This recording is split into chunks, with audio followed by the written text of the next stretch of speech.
Live. Everywhere. On netrootsradio.com.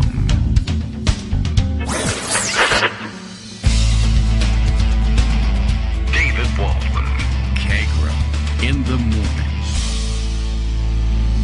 Now, here's David Waldman. Hey, good morning, everybody. How you doing? It is Monday. What the hell is it? August. That's right. August 22nd, 2022. That's right. 22. That's from, is it 22? I always forget every time I shout it out. The guys, the fanboys shouting from the stands at Rosie O'Donnell's character in A League of Their Own, which is now, I guess, being supplanted by the television series A League of Their Own. If you're a watcher of those things, I was supposed to be a watcher of the Game of Thrones prequel premiere last night. I haven't seen it. Don't send me any articles about it. Don't tell me what happens. I've already seen at least one thing, which I kind of expected to see, was people tweeting about saying it didn't live up to the hype. But I don't see how anything could live up to the hype of an additional series built on Game of Thrones after however many years of absence. Okay, well, we're back for our second day of the new microphone placement. I can already hear the difference. And I got, numerous reviews on the new microphone placement being a smashing success. I believe 2 people said something about it. And the feedback was good on both, and in both instances. So I guess we're stuck with it. You know what I might do is there's other settings I should probably be playing around with too as I move around to the back of the microphone, and I can play with the gain button, but I guess that's not really a great idea either because it just made the sound disappear in my headphones. So maybe experimenting with the microphone after the show, when I'm not bothering the rest of you, might be the way to go. All right, time to move on to the news then. We'll deal with things this way.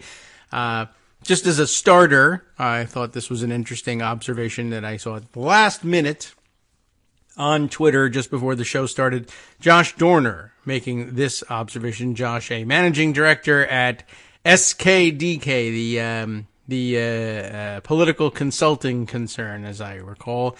And at any rate, making this observation after clipping something from Politico, I presume this morning. I don't know if it was published this morning, but he certainly read it this morning.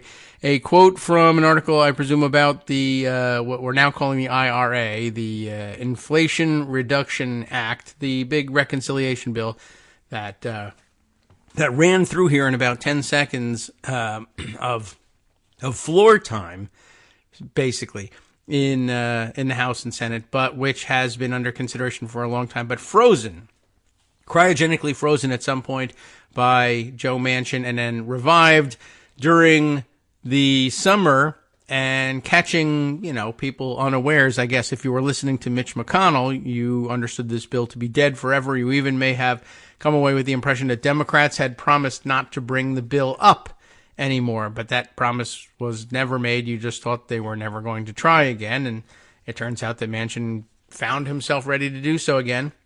But I think the speed with which they were able to move it, once they decided they wanted to move it, it caught everybody by surprise, which is a good thing, it turns out. The quote here in Politico's piece, which I don't have in front of me, but I guess we'll look up, maybe Greg even has it among his raft of stories, has this quote: "Everything was moving so fast. The tax provisions were being debated on the fly, so there was very little time for groups to do that in-depth grassroots pushback like we saw during Obamacare," said Cesar Ibarra, vice president of policy at conservative grassroots organization FreedomWorks. They're still around. Can't believe it. Anyway, to create buzz in this town and for it to penetrate across America, you need more time. So yeah, we got rolled. And this is something we discussed a little bit when Greg and I were last talking about the thing and saying, well, there was no time for rolling out Harry and Louise ads to combat the healthcare portions, at the very least, of the bill, or any other part of the bill for that matter. And the speed with which they moved it once they decided to move it kept them from organizing opposition to it. Yes, but got it from Playbook. Okay, you recognize the quote, Greg tells me. And Josh Dorner making the point, hey, this legislation was actually debated for more than a year. And just like Obamacare, you had all the time in the world. You just thought it was dead because no one was talking about it. But it was still a live bill, still could have been revived at any time. You just didn't see what was happening around you. Now, I didn't see it either, but I'm not paid to look for it. So, yeah, you got rolled, you got surprised, whatever, but, you certainly could have had an alternative on the table if you thought that was necessary. The problem is there was nobody on your side among the public because you didn't do any of your homework of preparing the groundwork for it, because you thought it was a waste of money to do so, because you thought the bill was dead, and it wasn't. So, I don't disagree with this assessment that he got rolled, but I do disagree with the assessment that, we never had any chance to weigh in on this major policy issue. You did, and you weighed in early, and you were part of the reason why the bill was frozen in time for so long by Manchin. But the thing is, apparently they were just waiting you out, and you got distracted, and you heard about, I don't know, you probably changed your mind and your focus to how can I leverage the CRT freak out for something in my client's interest or some other moral panic. And, you were looking around at the flash and you missed the substance and you did get rolled. So he's not wrong. He's just wrong about what we were all wrong about, whether or not that bill was actually dead. And lo and behold, faking your own death like a possum, playing possum and then springing to life again is actually an interesting tactic. Happens in nature, and perhaps you should study it. Or you could just get quoted in Politico and count that as a victory and move on from there. All right, Greg Dworkin is here. His microphone is in the same place as it always was, I think. But where is yours now? Is it on the roof? Is that yes, why the roofers were here? That's right. And that's why it's so much easier to hear outside of my house. I've moved it, had it inside the whole time, and apparently the walls muffle the sound. I repositioned it with respect to which part of the microphone faces which way. Does that make sense to you? You put it closer to your mouth? Sort of. Yeah, essentially. But I learned a little bit about where the optimal position is for one of the... I had thought, because my microphone's on a boom and it sets up very nicely, just basically pointing straight at you. And, in the movies, that's the way the microphones are. But as it turns out, this particular microphone is meant to be sort of standing upright in front of you. That's the way I have mine. Yeah, there you go. And that's why you sound so good. Because you told me to get this. Yeah, it's a good microphone. What I should have told you is you should get it, and then you should read the instructions, and then tell me what the instructions are. Well, part of the reason why we do this television blog is you can't see. So I had no idea how it was set up. Yeah. So one of these days I'll hit the right button and the video will go on. No, we're on YouTube, but not visually. So just right. So I was looking at Playbook this morning for my "We Got Rolled" quote. Okay. Oh, so and they just have a slightly different angle on it. They say another side effect of the focus on Mar-a-Lago. Some Republicans are warning that the recent focus on the FBI's search allowed Democrats' massive reconciliation bill to go largely unanswered in the public sphere. The bill passed so quickly in the end that conservatives had little opportunity to build grassroots opposition. The modern version's been fed by culture war issues, and more often than not, Trump himself, rather than opposition to what the Democrats are doing. And that's when Cesar Ybarra of Freedom Works said we got rolled. Of course, Mitch McConnell is the other person that got rolled. Yes. And so, it's all He's all supposed good. to be It's focused win-win. on substance. Right. So, all right. Well, they all got rolled for different or in different ways. But yes, the big assumption that the bill was dead. I don't think I thought they were ever going to secretly bring it back either. But like I said, it's not my job to do that. So I just get to enjoy the fact that the bill passed. And the last week or so of the news has kind of been a vibe of, hey, there's a lot has been accomplished all of a sudden. There's a lot it turns there, out his record especially is for real. climate and things that are a little bit off the radar. And that brings us to the latest NBC News poll. It's a very good poll, and well respected, that is. Oh, okay. It turns How are out the it's results? a pretty decent poll for Democrats this time around. That's with some caveats, of course. But again, the Politico Playbook, the latest NBC News poll, which still shows Republicans with a lead in the generic congressional ballot by a couple points, had two data points that stuck out to us. One, Democrats have almost eliminated the enthusiasm gap. According to the survey, 68% of Republicans express a high level of interest in the upcoming election versus 66% for Democrats. That 2-point GOP advantage is down from 17 points in March, 8 points in May. So things are moving in the right direction. I don't think it's going to stay there. I think Democrats are going to surpass it. Okay. But, we have some numbers on that compared to what it used to be. That is to say, NBC poll midterm enthusiasm. Enthusiasm. That's the one. And notice the pregnant pause that I had there, so you could play that. I like playing it over you sometimes. Now, but yes, go on. GOP 68, Dem 66, and again in March it was 67-50, so that's a huge improvement. The final NBC Wall Street Journal poll in 2018, the final in 2018 was GOP 82, Democrat 85. Okay. So all you need is another 3 or 4 points to get to where we were in 2018, which would be a great place to be. In 2014, the final was GOP 58, Democrat 57. That was not a good year for Democrats. The final was. In 2010, final was GOP 70, Democrats 58. So we're in a much better place than we have been in the recent past, except for 2018. That's what we're trying to achieve. And that, was only with a couple, 3 points improvement over the GOP. So there is plenty of room to move, and obviously lots of discussion about why that is. Also noted by Steve Kornacki, RCP, Real Clear Politics, that is generic ballot average on this date, 2022, GOP plus 0.2. 2018 was Democrats plus 7. 2014 Democrats 1.4, and that wasn't a good year. 2010 GOP plus 6. So we're way better than we were in 2010. We're about where we are in 2014. That wasn't a good year. So we still have some improvement to do. But the other weird thing is that, and this has been noted on Twitter by others, polling has shown Democratic candidates for Senate outpacing Democratic candidates for governor in Arizona, Georgia, Nevada, Pennsylvania, Wisconsin, Ohio, New Hampshire. Yeah, there's something about incumbency, but maybe there's a story there. Okay. And so going back to the playbook in terms of what is on that NBC poll, the biggest contributing factor was unsurprisingly the Supreme Court's Dobbs decision, which overturned Roe v. Wade. You can expect Democrats to continue to hammer that. But also they ranked, and I think I sent you the picture of that. They ranked things that were important to them, the voters did. That's the one with the little green bars. Oh, yes, okay. All right. And crime, which is GOP favorite, is only 6%. Crime is very important to me. I love crime. Crime, right? Abortion, 8, tied with guns. Wow.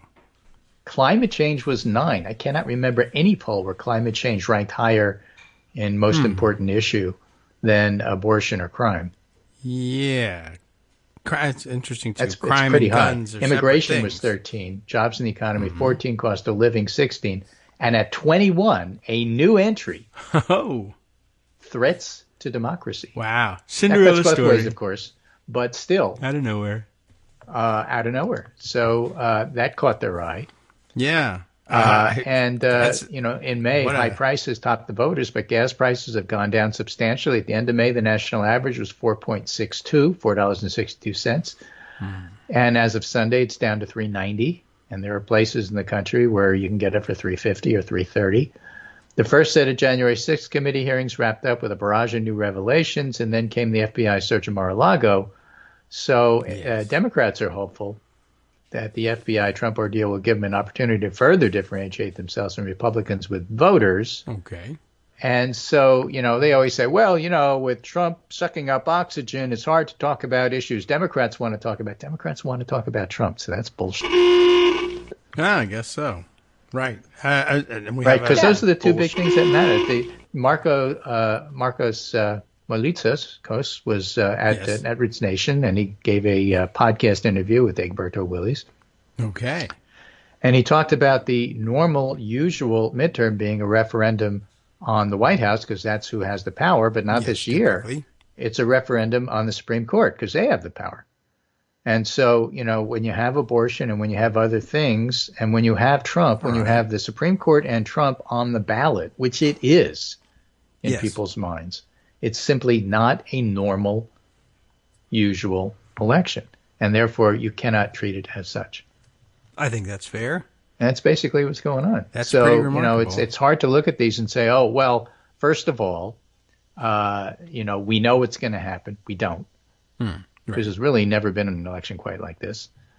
We don't usually run against the Supreme Court.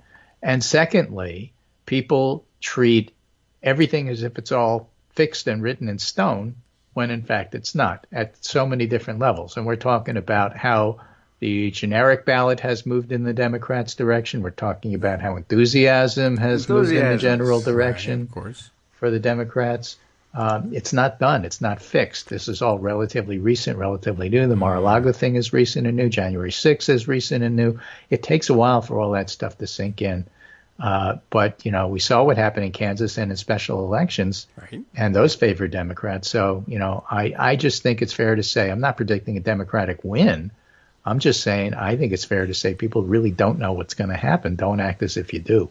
Okay, I do think that's fair. Has dramatic horror music moved in our direction, or perhaps sad trombones moved in our direction? Because I have sound effects for those if they have. Well, they certainly have. Okay. So here's sad trombone stuff. Yes. Oh,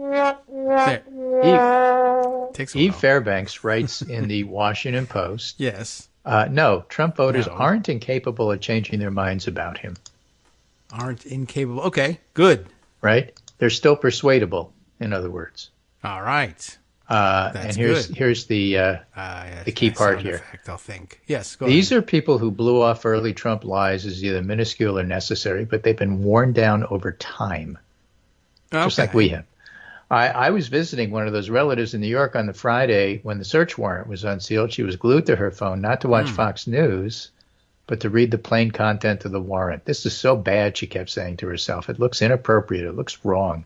She and my other relatives are more disturbed than I expected them to be, and they're also shy about that and ambivalent in expressing it, which is revealing in its own way. A recurring media motif in the last few years has been the reporter who ambushes a Trump voter at a restaurant, at a diner, hours after some new allegation lands, and asks them whether they're ready to forswear their vote, and they're almost always defensive and they're defiant. But defensiveness is everybody's first instinct when the beliefs are challenged. Think of how people insist online that marriages are picture perfect, just as those marriages head toward collapse. All right. Bravado can be a tell. It often belies worry and ambivalence, which, is basically how Republicans treat everything. They're always winning even when they're losing. And Democrats are open about it, and they're always losing even when they're winning. So, it's just, again, it's in the DNA. We've said that often. Yes. But it's true. So the habit of instantly assessing what Trump voters think of an allegation doesn't tell us much about their views. But the Trump voter I visited explicitly tell a pollster right now, I'm so disturbed that I fully support January 6 hearings. Okay. What? After last week, I've become a Democrat? No, that's not how people think. Most of us don't suddenly change our minds about politics, love, or our lives via a last straw, a breaking point. I think I have a sound. There are very few, oh my God, Steinbrenner bought the Yankees, moments. If you want to sense when someone is changing their mind, you have to look for subtler signs. Faltering tone of the defense, silences. Listening for such cues in the words of people with whom I'm close is why I thought Trump had a stronger chance than most polls showed. Most of the eventual Trump voters I know lied to pollsters, even denied to me they intended to vote for him in a timid, guilty way that suggested that alone in the booth they really might. I do have sound for that. Well, what the hell is supposed to do, you moron? Basically. I don't know. What the hell? I'm looking for sound effects to use at this point. Go ahead.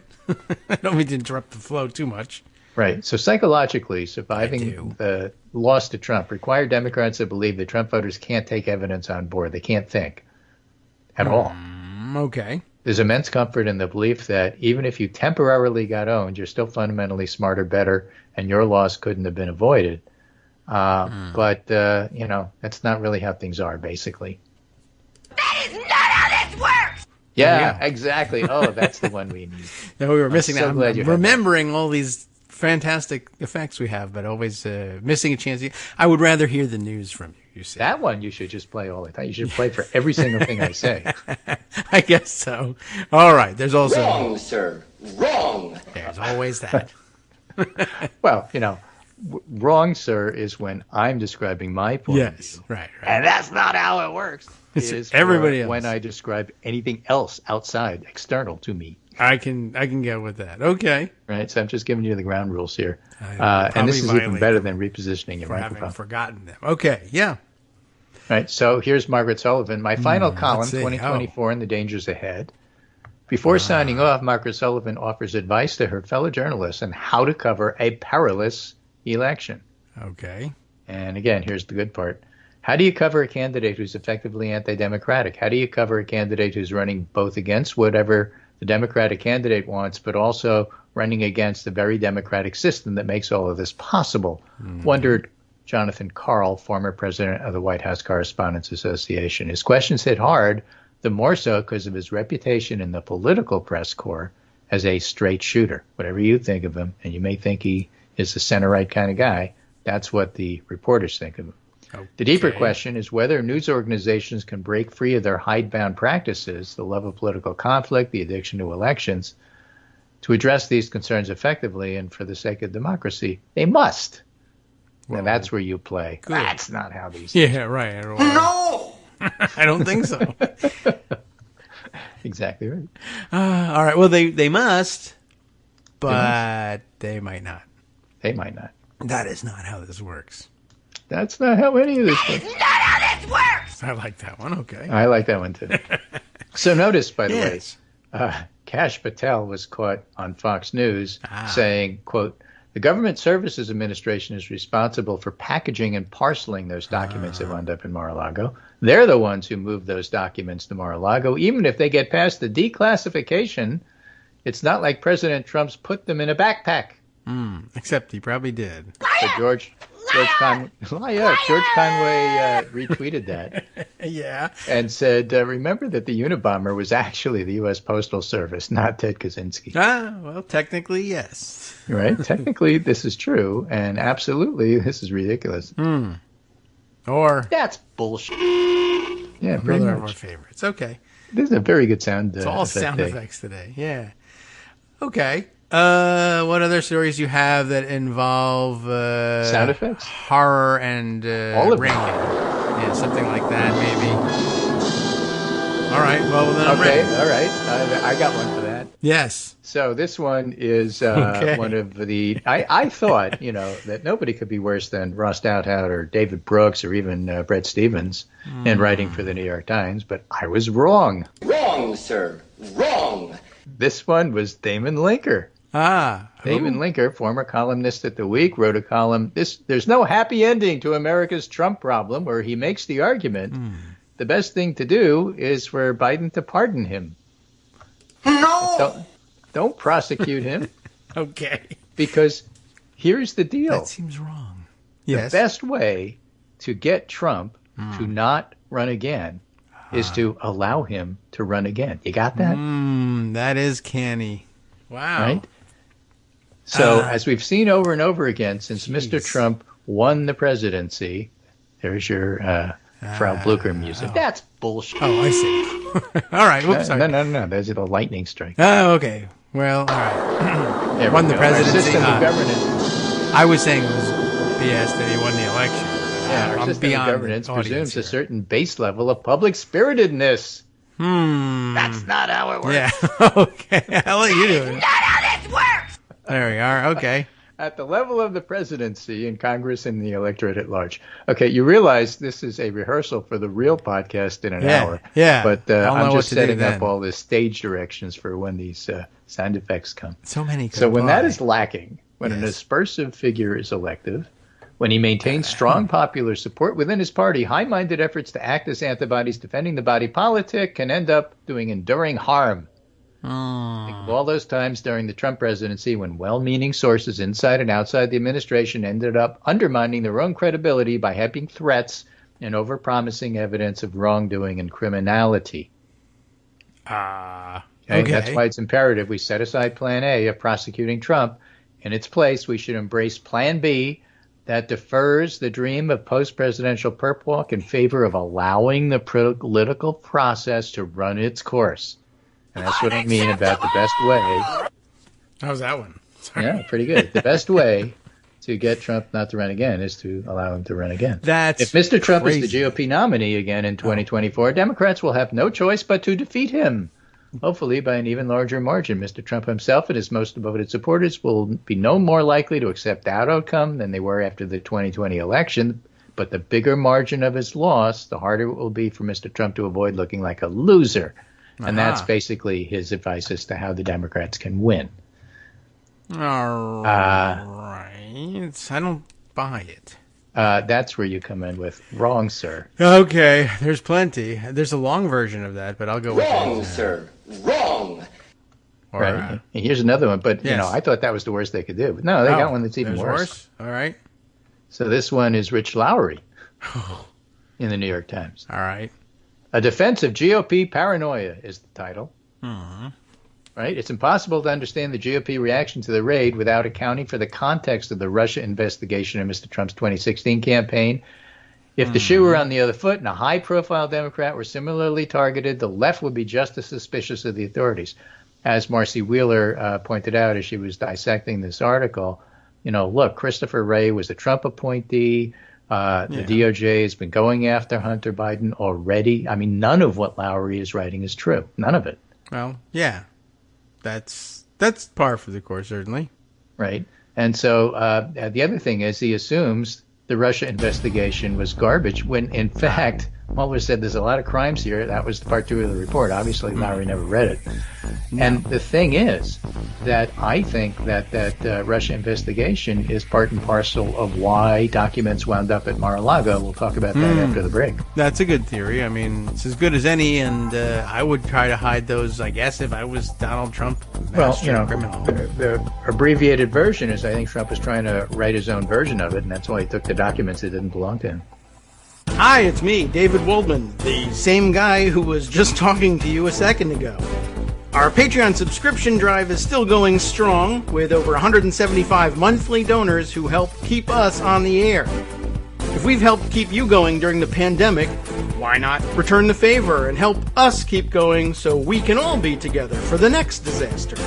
Patreon.com, Patreon.com, makes it easy to make secure, recurring monthly contributions to support our show. Patreon.com/KagroX gets you straight to our donation page. Maybe you'd like to thank us for keeping you sane during the Trump era. Maybe you're looking forward to in-depth explanations of what's going on in the Biden administration. Whatever it is that keeps you listening, we need your help to keep bringing it to you. And hey, if you happen to prefer using PayPal or even the Square Cash app, we're up and running with those options too. Thanks again, everyone, for all your support. We literally could not do this without you.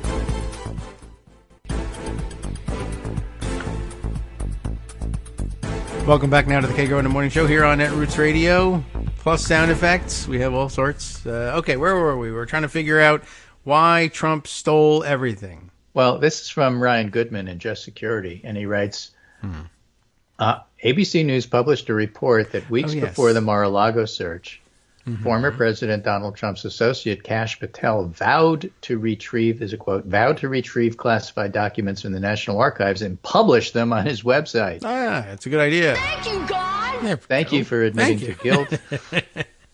Yes. So it's really nice. When news of the Mar-a-Lago documents began heating up in May 2022, Patel spoke with right-wing media outlets about Trump's objectives in retaining these documents. He began laying out the defense that the documents had been declassified and specifically identified Trump's goal to release the information publicly.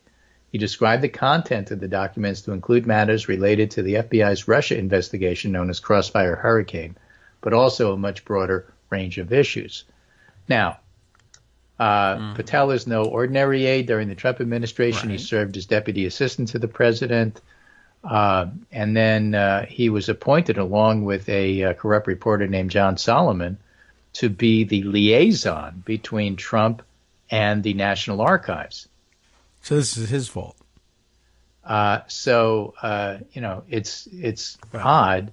And I think that, my personal belief, my working theory, shall we say, subject to change as we get more information, is that Patel and Solomon at Trump's direction were working on a sanitized version of what happened with the Mueller report so that they could release their own version so that they could dismiss whatever, in fact, is in the Mueller another report. Version? Yeah, they want their own news version. too. From over the weekend, just after the show on Friday, I think, or maybe even during the end of the show, there was a new ruling from one of the appeals court. I guess DC Circuit might have been handling this one, but I should look that up. But they were ruling on a district court decision below about release of the OLC memos that Bill Barr used to justify releasing that misleading executive summary of the Mueller report, and then opt not to charge Donald Trump with anything, including obstruction of justice. So that is back in the news. Yeah, there it is in the Washington Post. But what they've already happened is had Amy their Berman version. Jackson Yeah. had said you have to release it. Right. And the other DC. side claimed, well, you can't because it's all about deliberations, about deliberative protected process, discussions about this.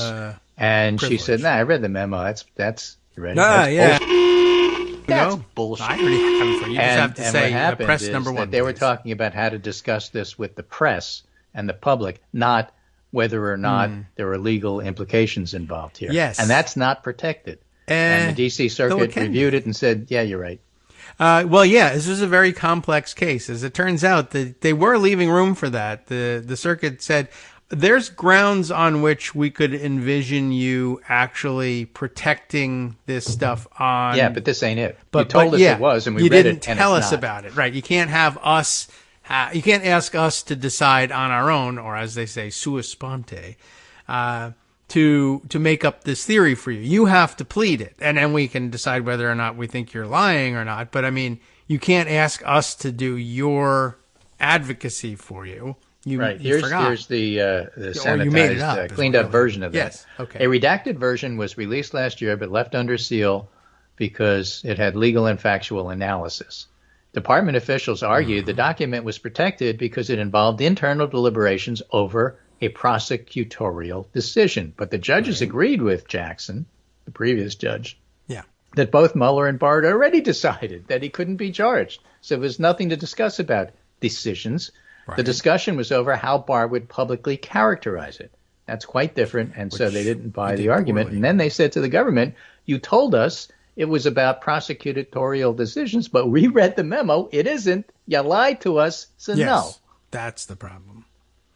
Yeah, and of course the whole decision, had been made ahead of time that he wasn't going to prosecute. But then they put out that executive summary that said there's nothing to prosecute anyway, and now they needed another one because I guess everyone has come to believe that the Barr one was crap from the start. So now John Solomon and Kash Patel are supposed to write a second one, possibly third. I don't know what number we're on. Well, because it's still floating there, and it still burns Trump that he's somehow well. associated with Russia. And so he wants to clear everything and make sure that the 2016 election, let alone the 2021, can be rerun. Well, no. He's obsessed with this. Yeah. It's about him. You have to remember, he's not a normal person. No. A normal person wouldn't be threatening the GOP's hold True on also, I guess. retaking Congress Well, I mean, by normal running Republican and pushing wouldn't. terrible candidates like Oz, for example, in Right. Pennsylvania. Now, I, as a normal person, would be threatening the Republican hold on the As a possible- Democrat. Yes, right. But his problem is he's from He's that doing it party, as a you see. Republican. That is abnormal, isn't it? All right. Well, he's not a smart guy, but it is about him, and something bothers him, and he'll relitigate 2016 forever. Right, It doesn't and then matter here's a what bigger goes on around picture him. look. This is Greg Sargent. Trump's next Mar-a-Lago move will escalate his supporters' rage. Oh, boy. Will it? Yeah. What a strange thing. There'll be for no him to appeasing do. Donald Trump. There'll be no appeasing his most fervent supporters. There'll be no point at which they acknowledge that any law enforcement activity related to the court-approved search of the former president's home is legitimate.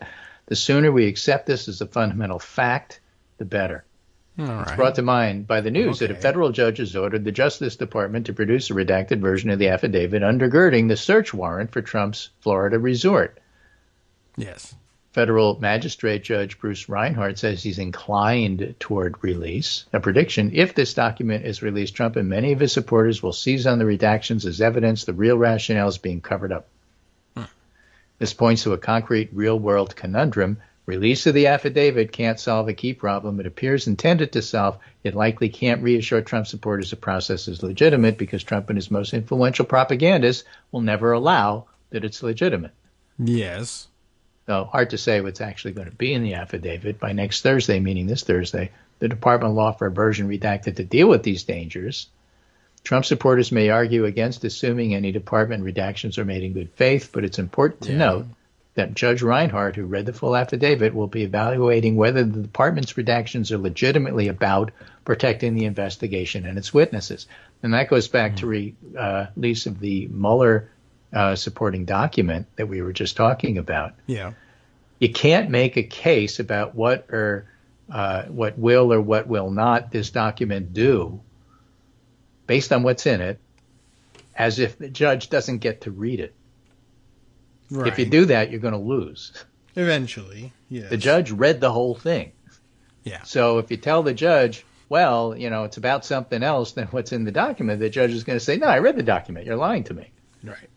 But if they're true to what is in the document and they're being honest about it, then the judge can say, okay, you have some good points here. I can understand why you want that.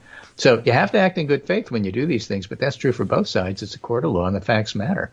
Yes. Greg Sargent's right that they don't matter to Trump people, but that's not the point that the judge is going to decide on. That's right.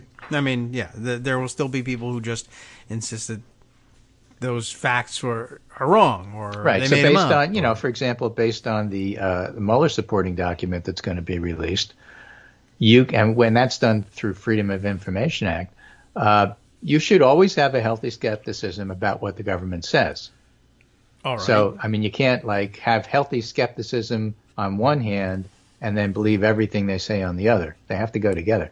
But you also can't take the position that the Trump people take is whatever it is, I guarantee you we'll just keep moving the goalposts. That's a different thing altogether. Right. And again, for people who try to act rationally and fairly and like an adult and all that sort of stuff, it's very difficult to deal with somebody when you don't fully understand and grasp that their motivation is to do this dishonestly.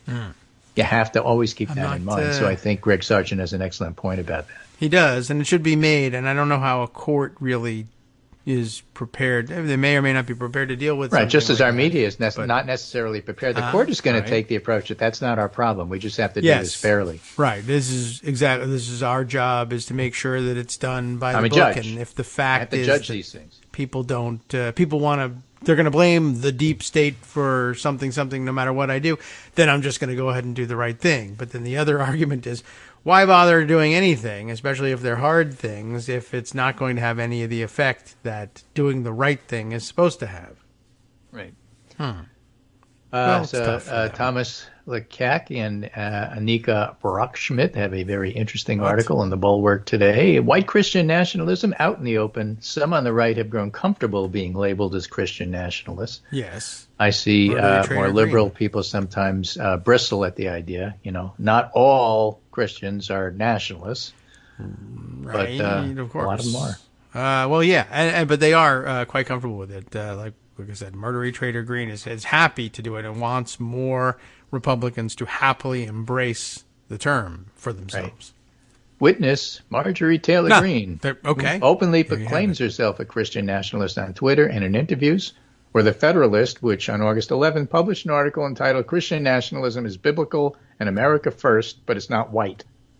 The author, Karina Benton, is a regular contributor to the Trump-loving right-wing outlet, not somebody with apparent expertise in theology or political philosophy, but the article is a useful indicator how the debate is shifting. She asserts that criticism of Christian nationalism relies on strawman arguments that misrepresent both Christianity and nationalism and phony attempts to depict the movement as white before going on to prove Godwin's law.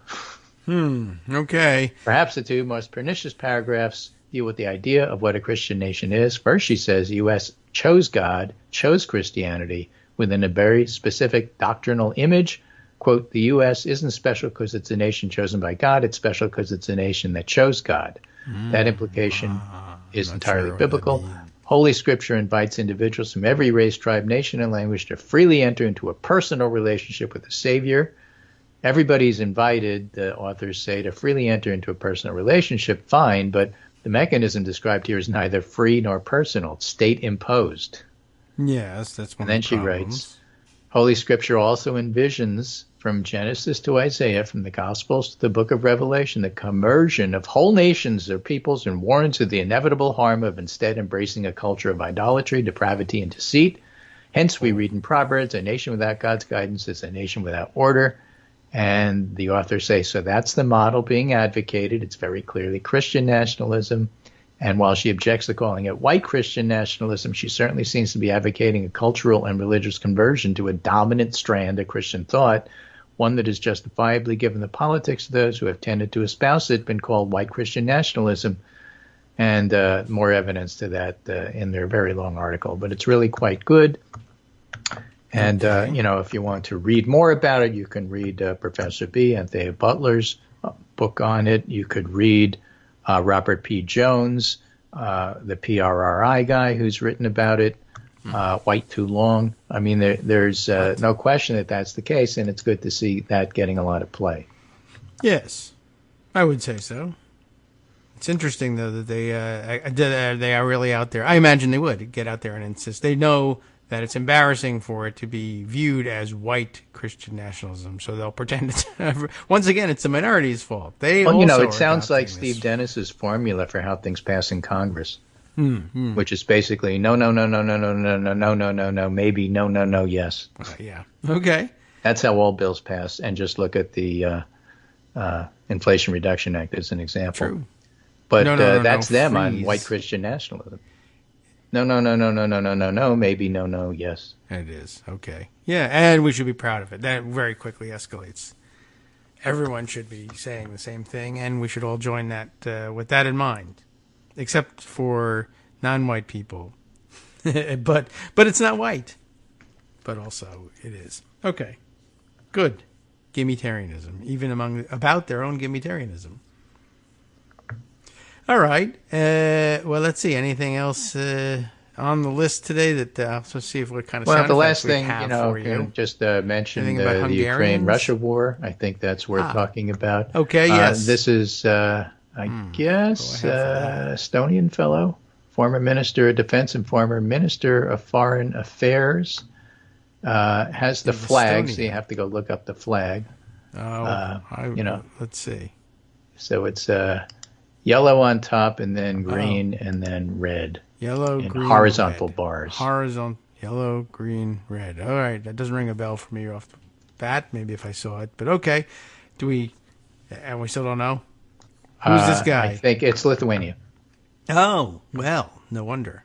All right, yeah, I wouldn't. That predates my familiarity with the flags. It was still a Soviet republic at the time when I learned the flag. Right. So Lithuanian former Minister of Defense, former Minister of Foreign Affairs writes, the Russian invasion has stalled. All that's left is missile terrorism. Ukraine also doesn't have enough strength to break through, but there's a chance. So that's why they must be armed with many more advanced weapons, including the long-range stuff, HIMARS and others. Incantations like Ukraine must win are not enough. But it's quite interesting that, all of this is in fact true. He just, simply writes the truth. Russia has tried to expand their control over the east. Sure. And while they're doing that, of course, the Ukrainians are taking the fight both to Crimea and parts of Russia that can contain storage depots, and they're just blowing things up. Well, so Russia's, trying to avoid the fact that some analysts, pretty good analysts, think that they're starting to run out of weapons. They're starting to run out of material, things you shoot at the other side. The Russians are running out? Yeah. And, they figured that Russia has enough to keep shooting Ukraine for another year, but actually they may run out sooner than that. So a bunch of stuff I hope so. They should floating around about get that. While that's going on, of course, the big news in Russia is that a right-wing nationalist's daughter was blown up in a car bomb, which was probably meant for the right-wing nationalist himself. Russia immediately blames it on Ukraine, but it's a very difficult sell to make because they've been talking about all these things blowing up and blaming it on Russians lighting a cigarette in an ammo dump, which they're not supposed to do because the Ukrainians can't be competent enough to possibly sneak into deep Mother Russia and blow things up. Yeah, including I can see Crimea. why they would want to deflect on that. So it's got to be our own fault, just like their flagship Black Fleet ship sunk because somebody lit up a cigarette at the wrong time in the wrong place. That doesn't explain how they lost their entire Air Force fleet. Well, the no smoking sign was on. The whole squadron was blown up in Crimea while on an airport, but that's another story altogether. So they have this whole propaganda thing about Ukraine being too incompetent to do it themselves. So obviously it was people who were smoking in the wrong place at the wrong time. But then all of a sudden Ukraine now has the ability to do car bombs deep inside Russia because they're so hyper competent that they were able to arrange all of this and as cover used a 12-year-old girl that they were traveling with and then, easily got over the border into Estonia when nobody was looking. So Ukraine is both at the same time completely incompetent, but also totally hyper-competent because we know what we're talking about. Okay, and we've seen that. Obviously, the end result is they're kind of rattled by this. And there's a lot of reasons, both political and financial, that other people in Russia might have wanted this guy killed. Oh, it's not necessarily a safe place to be, it's a hard life. So, things happen and we'll see what comes out of it. I mean, as I understand it, the guy's a bit of a thug himself and mixed up. Well, that's what I'm saying. Yeah, and all sorts of and everybody is mixed up in something underworldish. I mean, Russia. Whitey Bulger in Boston was a crime boss, but he wasn't necessarily the most popular guy in the United States. Right, and there will be plenty of people who would want to kill him. Both, and there's plenty of reason I would guess. Well, I don't know. You think there's a lot of reason for Ukrainians to want him dead? As he wasn't probably a big because it just makes things worse for them. Necessarily. I mean, he's an ideologue, but if you kill him, you just replace him with somebody else. What's the point? Yeah, maybe. I mean, right. Well, certainly a bit of a mystery who could have pulled that one off. It's not impossible that it would be the Ukrainians, but then you're at war with Ukraine and people who might be, right-wing, by the way, white Christian nationalist right-winger in Russia. If he's a big cheerleader for the war, he could find himself killed.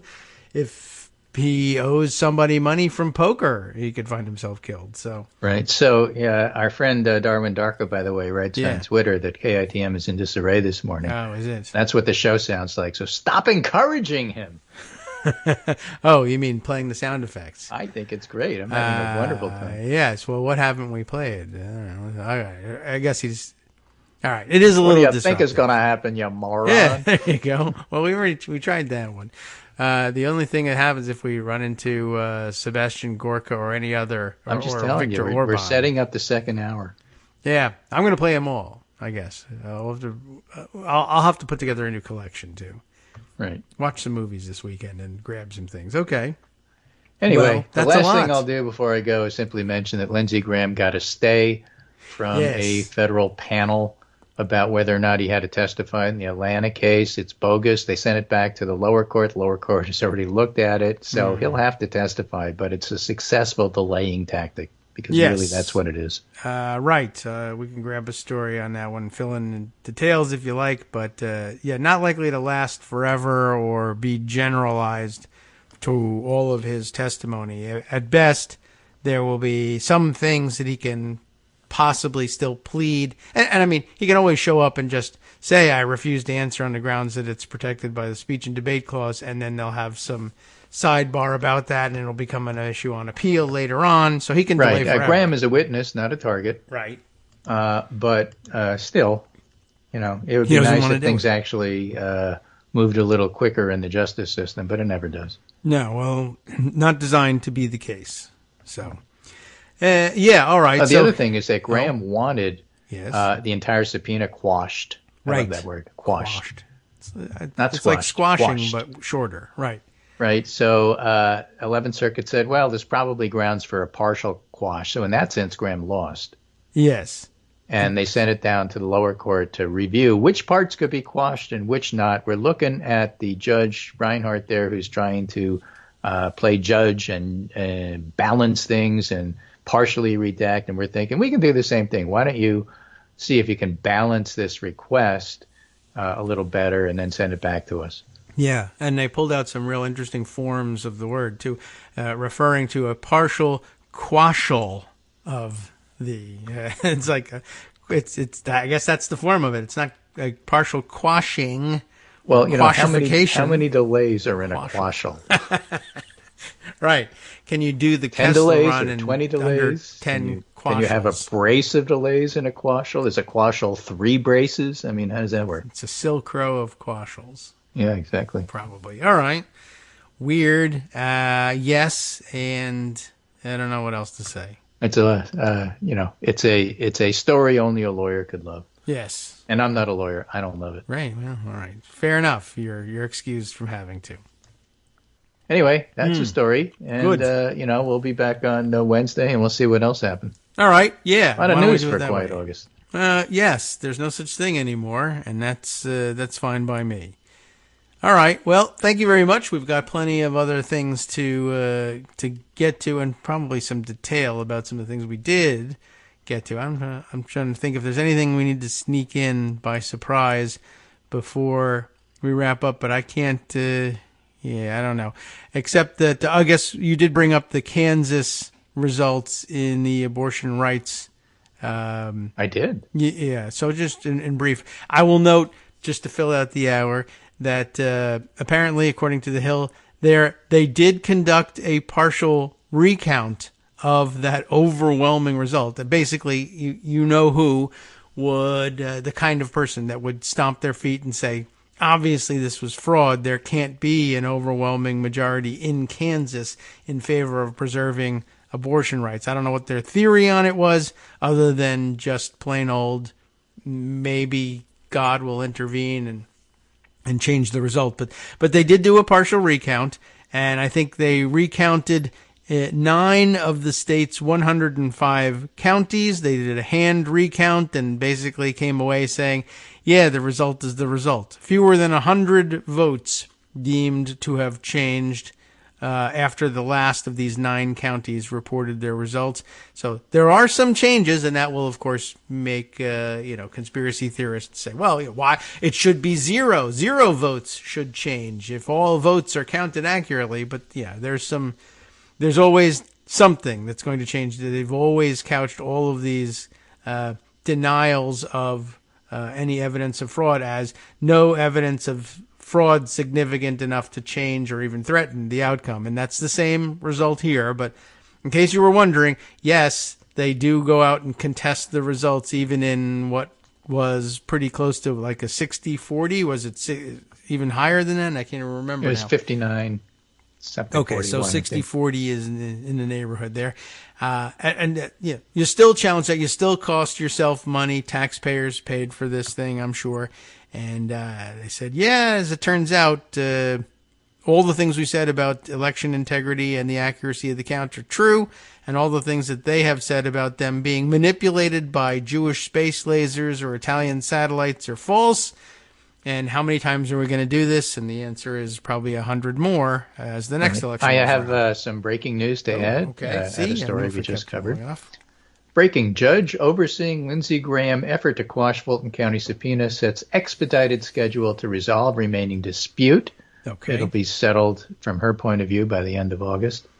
All right. That's the not district far judge from now. Overseeing Lindsey Graham subpoena quashal. See? That's Joyce Aline gets to use quashal in a paragraph there. Good job. Has set an expedited briefing schedule that ends August 31st. After her decision, the case will return to the 11th Circuit. The order is a good read. She sets forth the precise speech and debate clause she will consider. Okay. Which she already knows because she's already considered. Yeah, that was the weird thing about the the 11th Circuit's ruling, well, we're going to send it back for consideration of speech and debate clause issues. All right. I have already done my homework on that one. So, yeah, like I said the first time, doesn't apply. Thank you. I mean, they'll tend to come back with something written differently. They don't tend to hand in the same homework twice, but okay. It's a mystery why the 11th Circuit would say that the district court failed to consider the speech and debate clause, since, I mean, they had to, because Graham pled the speech and debate clause as an excuse, and they considered it and dismissed it. And I guess, here they've gone through the same exercise of normalizing speech here, saying, the court handed back what is essentially a ruling on the speech and debate issue that's nonsensical. Do your thing that you did over again because we don't think you did it. Not that you didn't do it right, but you didn't do it. And the court will sort of roll, all right, well, I'm under instruction from the 11th Circuit. Here I go. And let me say it again. No, the speech and debate clause doesn't help you here. There was no guidance as to what they thought they missed. Right. So you have to rewrite it and you say, and in considering speech and debate here, yes, and also here, and here, we thoroughly considered it here and then came to this conclusion based on what we said here. Mm-hmm. And then the 11th Circuit is supposedly going to read and say, that's what you meant. Now, right. Yeah. So, I mean, they could still say, right, you haven't done the job right, in which case someone tries to appeal to the Supreme Court, and depending on who's appealing. So it's a delay tactic, and so it worked. Right. So, but at the same time, he's going to have to do it. Yeah. Eventually, some portion of it, I suppose, unless the Supreme Court. Those who believe in justice are correct. Yeah, I guess so. Everybody gets to say they're right until somebody else finds out that, everything you learned in school was wrong. And senators can do whatever they want. There's another hour gone, despite KITM in disarray. Right, true. And I have more what sound did you effects expect, you moron? well. It always ends after an hour, true. No matter what. Yeah, and look, it's everybody's favorite sound effect because it's your favorite sound effect because it means you get to go have breakfast, or walk with Abby, or bring your trash cans in, or Take whatever. My microphone off the roof. Is all that work done? It's been performed. We'll see how well they did. That was a yes or no question. Yeah, no, not really. When you're talking about warranty repairs, no. But yeah, no more banging with hammers today. How's that? That's good. All right. See you Wednesday.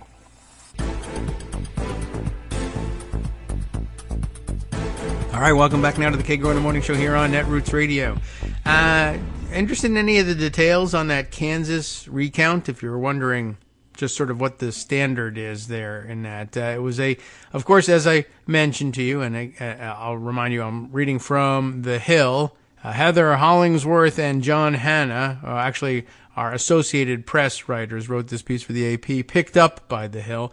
And a decisive, as we noted, statewide vote in favor of abortion rights in traditionally conservative Kansas was confirmed with a partial hand recount with fewer than 100 votes changing after the last county reported results on Sunday. 9 of the state's 105 counties recounted their votes at the request of Melissa Leavitt, who has pushed for tighter election laws. That's her main thing, I guess. A longtime anti-abortion activist, Mark Gietzen, Gietzen, is covering most of the costs. So I guess it doesn't come out of the taxpayer pocket. I was going to say, usually the laws in in most states are that taxpayers will only pick up the cost of a recount if it's within some margin. If the election margin is very thin, either sometimes under 1% or under 0.5% in some states, and that otherwise recounts can be performed, but that you have to cover the cost of them. So, all right, that's what this guy did. Gateson acknowledged in an interview that it was unlikely to change the outcome. I guess they were just they were hoping to be able to, and maybe they're still thinking they can cling to, well, you say nothing really changed, but here's 100 votes that got cast, and it is somewhat concerning, right? You wonder how many votes should have come up in error like that. and what the explanation for it is. Anyway, a no vote in the referendum, you might recall, signaled a desire to keep the existing abortion protections, and a yes vote was for allowing the legislature to tighten restrictions or ban abortion. After the recounts, no votes lost 87 votes, and yes gained 6. So it's not like they were just counted for the wrong side. Perhaps it was that 87 votes that were previously counted as no turned out to just be dimpled chads, or the person, marked to somewhere on the ballot outside, or they made an X instead of filling in the circle. And though they counted it the first time, they decided, all right, well, on a stricter review, we won't count it the second time. But only 87 votes out of the whole state actually happened that way. And again, they were lost to the no side, but they didn't go to the yes side. Yes only gained 6 votes statewide, or at least in these 9 counties that did the counting.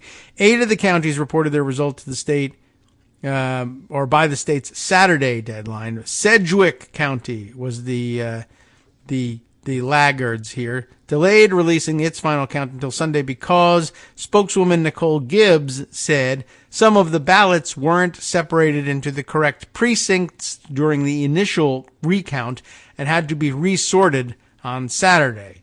She said the number of votes cast overall didn't change. So Sedgwick County reported late, but there was no change whatsoever for them. But they were just redoing their work because they wanted to make sure it was done by the book. And they weren't correctly sorted by precinct, although I'm not certain what difference that would make if you're recounting all the ballots in the county. But, rules are rules, so they went back and did it again so that there wouldn't be any grounds for, I guess, the complainers to complain. And yet, of course, we also learned during Greg's segment that there's no satisfying the complainers. A larger than expected turnout of voters on August 2nd rejected that ballot measure that would have removed protections for abortion rights from the Kansas Constitution and given the legislature the right to further restrict or ban abortion. It failed by 18 percentage points, or 165,000 votes statewide. So that puts in perspective the 87 no votes that were actually maybe not entirely valid for some reason or another, and 6 votes for yes that weren't counted the first time. So now, I guess if you do it that way, the ballot initiative will have failed more accurately by 164,900 votes statewide.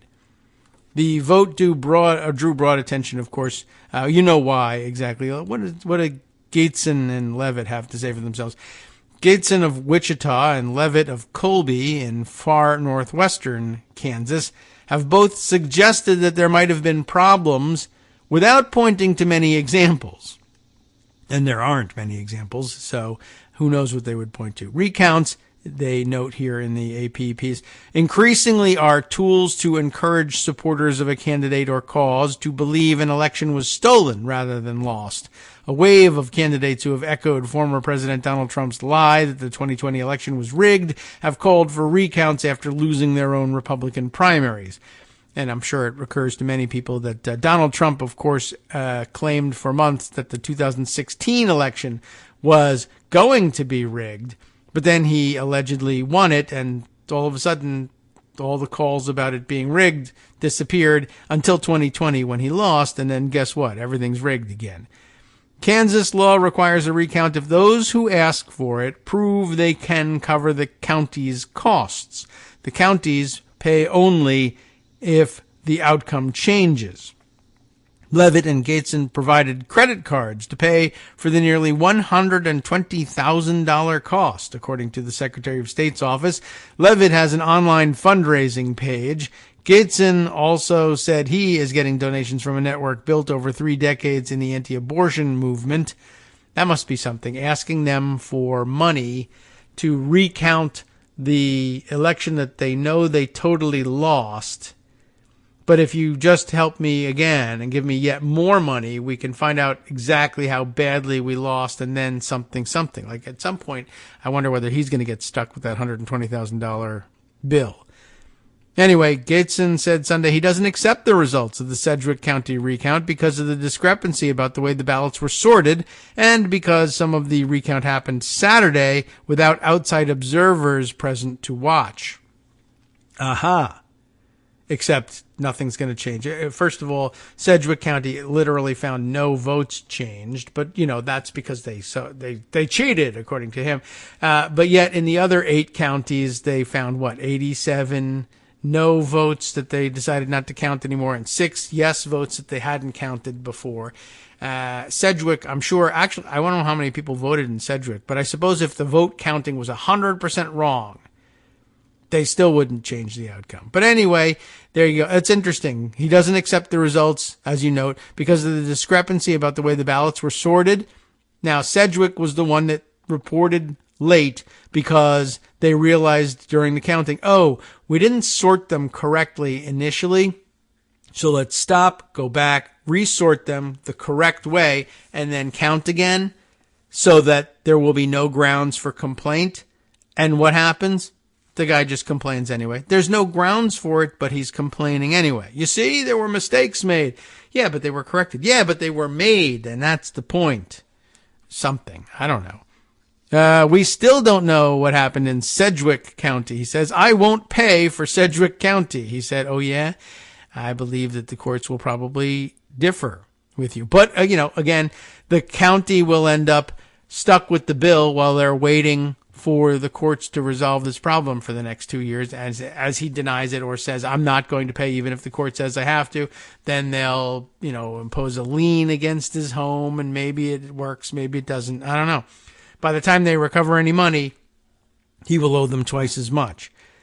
Let's see. He said he's also concerned about the results statewide because of a report out of Cherokee County in southeast Kansas about the results of one county election being transposed between 2 candidates when the results were transferred on a thumb drive from one voting machine to a tabulating machine. Of course, those would be in a candidate race and would have nothing to do with the abortion referendum. But the fact that it happened in an election in this state somewhere means everything should be called into question. That's just the maximalist position. And I guess you have, I guess in theory you have the right to raise any possible argument. But then at some point the courts also have the ability to say, well, I can tell you from the bench that I know what you're doing, and I've seen it before, and we're not going to waste the court's time on it. The results are not going to change. That's it. Gateson said he plans to file a lawsuit Monday. That's today, so let's see if he gets around to it. Like Donald Trump was threatening a lawsuit about, I don't even remember what, but it was all garbage as it turns out over the weekend. But we'll go back and figure out which piece of garbage he was talking about. But this particular person / piece of garbage wanted to file a lawsuit today seeking a full statewide, it says recall, but I wonder whether they mean recount. Gateson said he won't publicly report the names of private donors helping him finance the recount, even though a state ethics official says it's required. So this is a great guy to deal with. You're not, if you want to recount, you have to pay for it. Well, I'm not paying. Well, why aren't you paying? Because you didn't sort those ballots correctly. We did, though. We stopped and we went back and sorted them correctly and started over again. Nuh-uh. So I'm not paying. Also, now I want a full recount in all 105 counties, but I'm not paying, so so your guess is as good as mine as to whether I would actually cover the costs for that. And even if I do have to pay for it, I'm not going to. I just won't. So I'm guessing that will weigh on the court's decision of whether to go forward with the recount or not. Gateson, who leads a small GOP group, the Kansas Republican Assembly, argues that he's not campaigning for the anti-abortion measure, but is instead promoting election integrity. Aha. Votes were recounted in Douglas County, home of the University of Kansas's main campus. I guess this will give us some idea of which of the 9 out of the 105 counties were targeted. 1, Douglas County, home of the University of Kansas's main campus. And those kids, they're cheating all the time in their elections. Johnson County in suburban Kansas City, wink, wink, wink. I don't know. I have no idea what the demographics are there, but it doesn't say, surprisingly enough. Sedgwick County, we mentioned before, home to Wichita. Shawnee County, home to Topeka. And Crawford, Harvey, Jefferson, Lyon, and Thomas counties. Abortion opponents lost all of those counties except Thomas, which I guess is supposed to mean, well, that's because there's Democrats there, and you know what kind of people are Democrats here in Kansas. These places with these so-called city folk. You know, urban populations. Oink, oink. In Jefferson County, the margin remained the same, with the pro and anti-amendment totals declining by 4 votes each. Linda Buttron, the county clerk, blamed the change on things like ovals not being darkened and the challenges of hand-counting ballots. In Lyon County, the anti-amendment group lost a vote. County clerk and election officer Tammy Vopat said she wasn't sure of the reason, but she noted you have to factor in human error. Johnson County, the most populous in Kansas, faced the biggest recounting challenge because it had the most ballots, because it's the most populous. It pulled in workers from different departments to help. The sorting process took so long. How long did it take? That the actual counting didn't begin until Thursday afternoon, which is totally without context. So, I don't know, maybe they started on Monday. This is almost like doing an Ironman triathlon and having to add on another marathon at the end, said Fred Sherman, the county's election commissioner. So it's quite a gargantuan process. How do you like that? Okay, and some extra help they got. It just says Hannah reported from Topeka, Kansas. That was our co-author of the piece, John Hannah. And let's see, Josh Funk contributed to the report as well from Omaha, Nebraska. Just wanted to let everybody have their proper credit. Just, not a hugely impactful news story or anything. Just, I love the details of these things. What makes people think that they are entitled to recounts, and just letting you know, yes, the activists out there will do things like, well, we demand a recount. Well, I mean, you're not entitled to a recount. You got blown out in the election. Who cares? It was all rigged. The only reason it looks like a blowout, it was all rigged. Well, I'll tell you what, we can do it if you pay for it. Fine, I'll pay for it. All right, recount these ballots. All right, the results are in, and you're completely wrong. Well, I'm not paying. Well, you have to pay. You agreed to pay. We got your signature here. Oh, yeah, well, come and take my money then. Well, that's what it's going to come to. So, 1, we should do that. 2, we should make a big splashy deal about it. 3, of course, if they go and they take the money, then they'll say, see, just like Mar-a-Lago, the police they're tyrants and they're kicking in my door and they're jackbooted thugs. And I mean, they're just going to scream and shout and cry for the cameras the whole time. We know this, but I don't know what the way around it is. You're just going to have to beat some of these people up, and golly, it's sad, but I don't know. I guess as long as you're going to be accused of tyranny, I mean, and cops love to beat people up, maybe they should do it. They should just beat the crap out of these people and take away all their money and smash their windows and burn their houses down, and then maybe fewer dumb people will just think that they can get away with it. I don't know. It's a Donald Trump idea. I'm just borrowing from his playbook. Back in the old days, they would have been very tough on people like this, very tough on people who wasted taxpayer money, who lied about all this stuff. I don't know. Why not? But it's sort of, again, I guess it's always been the Republican reaction to everything. It's just massive resistance to everything. Everything's a civil war. Everything is tyranny. Everything is creeping communism, creeping Sharia. A lot of creeping going on. And the Republican reaction to this. All right, fine. I want to recount. Okay, I have to pay for it. Fine. I'll say I'll pay for it. All right. I actually have to pay for it? No, you got to come and get the money. Let me just take you to a different venue.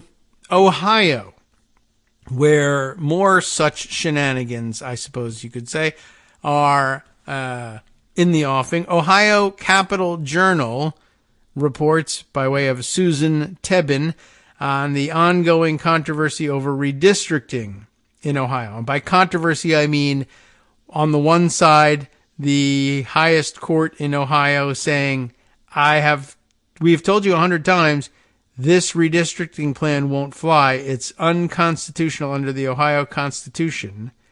Sorry, you have to redraw it. And the legislature saying, no, we don't. That's the controversy. It's not a controversy. It's just a lawless legislature. But they're clinging to some ideas. They're making some arguments. What's going on? Is it really just legislators saying, I'm just not going to do it? Is it really that simple? Let's see. I think so. But they're coming up with, the job for Republicans here is get someone who's sort of lawyerly to say something lawyer sounding instead of we're just not going to do it. But that's what it comes down to. The piece in the Ohio Capital Journal.com, if you're looking for it online, Ohio House Speaker calls redistricting deadline a myth. It seems pretty real, but here it is. The U.S. Supreme Court, a U.S. Supreme Court appeal is a very real option, according to the subheader here, but I don't know how real the option is, except, this U.S. Supreme Court, sure, I guess everything's an option if it's coming from Republicans. What's going on?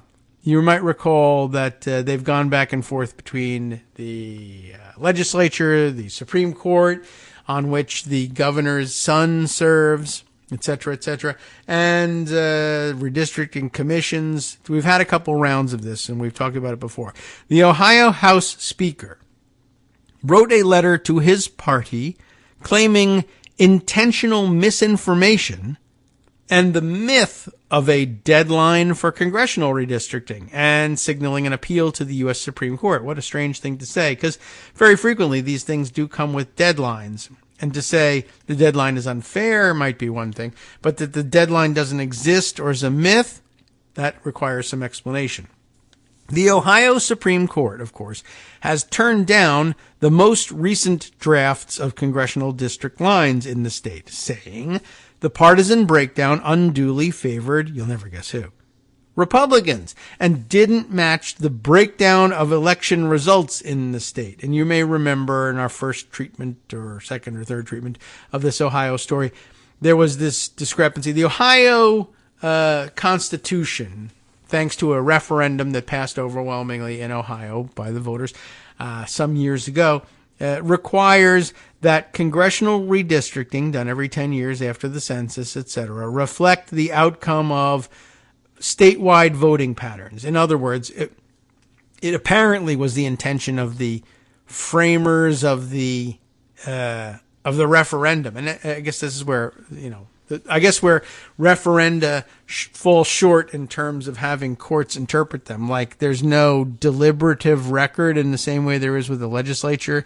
Not that Republican appointed judges are particular fans of the legislative debate records when trying to figure out what the framing intent was, but it's that much more difficult when it's done by referendum. But it's probably the case that the common sense understanding of things was that what they meant was, well, in statewide elections for governor, for lieutenant governor, for Senate, whatever, whenever there's a statewide vote, take a look at the partisan breakdown, and that should be approximately how the House delegation breaks down in terms at least of the expected outcomes of these races. In other words, if the state votes 54% Republican, 46% Democratic, or more or less, give or take, without the without third party candidates and whatever in there, and then say, all right,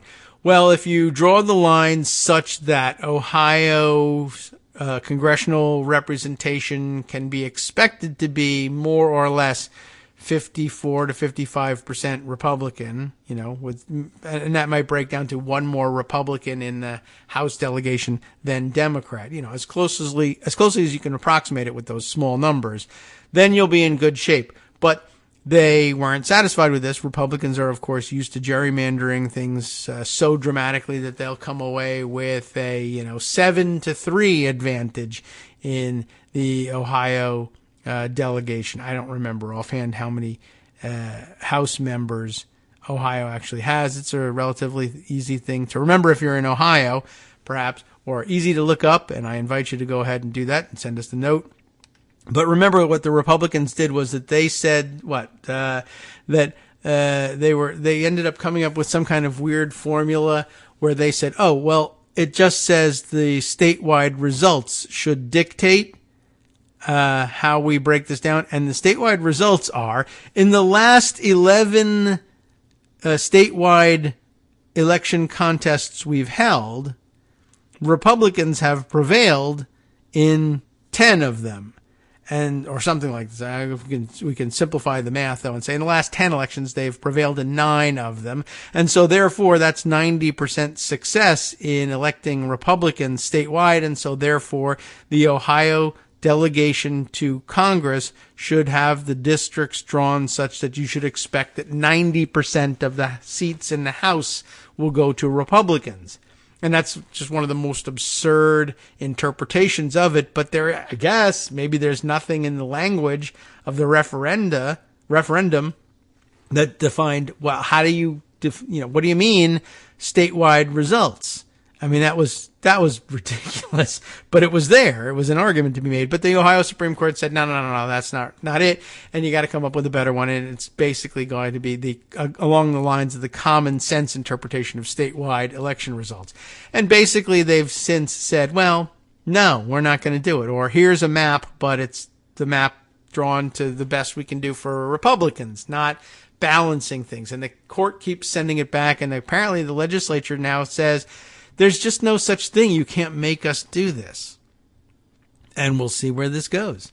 The Ohio Supreme Court, of course, like I said, turned down the most recent drafts of congressional district lines in the state, saying the partisan breakdown unduly favored Republicans and didn't match the breakdown of election results in the state.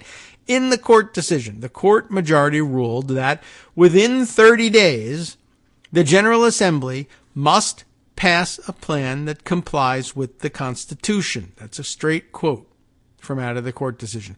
Speaker Bob Cupp, with 2 P's, like S.E. Cup. I don't know if there's any relation, but in case you were wondering about the spelling, has said, regardless, in his letter to fellow Republicans, that out-of-state activists have peddled the myth of a deadline this week, which is interesting because the out-of-state activists here are the Supreme Court of Ohio, and the myth is that there's a deadline this week because from the date of the issuance of their order to 30 days thereafter falls during this week. But what a myth. Or maybe last week. I don't know. How old is the article? It's from the 18th. So maybe they mean in the coming week. This week, or maybe it was last week. I don't even know. But let's go on with the reading. It is false, Cupp says. It is false. Has zero basis in fact. Wow. And either shows a lack of understanding of our legal system, or it is an attempt to intentionally sow confusion over the 2020 elections, Cupp said in the letter provided to the media by a spokesperson. Cupp, a former state Supreme Court justice, so, right? Does he have some basis here? Here's the argument. He argues that a deadline for new congressional maps does not commence until all appeals are final, including a deadline for appeal to the U.S. Supreme Court of 90 days from the date of the state Supreme Court decision. So maybe that's plausible, right? The state Supreme Court says you must do it. You got a 30-day deadline. 30 days from the date of our ruling, you've got to pass a balanced and fair congressional map. And the Republicans say 30 days from what now? Because really it should be 30 days from the settle of all, like why should we believe that the Ohio Supreme Court is the final highest authority on what Ohio law requires? Couldn't we take this all the way to Washington, D.C. and get a top-down decision made by bureaucrats in Washington that best tells us here in Ohio how we should interpret our own Constitution? And Republicans, wow, surprisingly, for whatever reason, say, yeah, that's the way it ought to work. And in fact, the 30-day deadline should commence after it becomes clear either that either we get a ruling from the U.S. Supreme Court, after which 30 days we've got to do whatever they say or whatever their order is, or that we have to wait 90 days from the state Supreme Court's ruling to see whether the U.S. Supreme Court will take our appeal. And if they don't, then we have 30 days after that to finish our map. That's a rather unique interpretation. It's a new one. Cupp did not explicitly say that the legislative leaders would be appealing to the U.S. Supreme Court, but said that the General Assembly's 30-day clock wouldn't start until after the nation's highest court decided not to review the appeal. I mean, that's probably, I guess he means it's his best guess that they won't decide. They'll decide not to take it, although that's rather defeatist of him. Anyway, when asked for clarification, a spokesperson for Cupp said a U.S. Supreme Court appeal is a very real option. We have time to thoroughly consider right up into the elections so that it's all moot. Hi, everybody. It's me, David. Let's change things up from the old fundraising pitch for just a minute and talk instead about how you can be a part of our show. If you've got a smartphone or any other electronic recording device, why not sit down and record a segment for us? Read us an important article and give us your take. Or read one of your own original essays, or even just give us your commentary on something you'd like to share that's important to you. Then send the file to me at kagrox@gmail.com, and I'll try and work it into the show. Short segments, a few minutes in length, are easiest to fit in. And of course, I can't always guarantee that I'll be able to play everything, but if you've ever shouted at your radio or TV about something you wish was being covered, here's your chance to change that. Make the show your own. Send your submissions to me at kagrox@gmail.com.